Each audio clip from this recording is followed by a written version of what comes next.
Denise Chariesta ngaku hamil anak RD di bulan Maret tahun 2022. Namun ia memilih bungkam dan tak menceritakan hal tersebut pada kekasih gelapnya.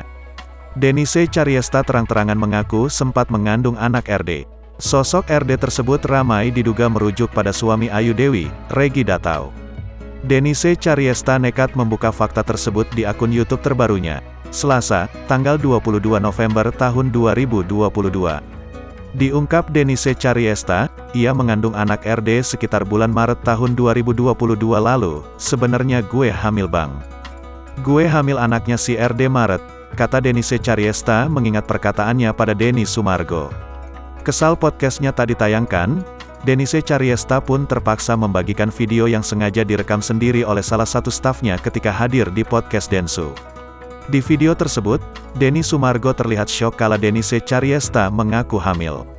Pengakuan mengejutkan disampaikan Denise Chariesta sendiri melalui YouTube pribadinya. Ia bahkan tak sanggup bercerita kepada RD soal kehamilannya. Pasalnya, Denise Chariesta sebetulnya tak ingin melihat pernikahan RD dan istri sah berakhir cerai.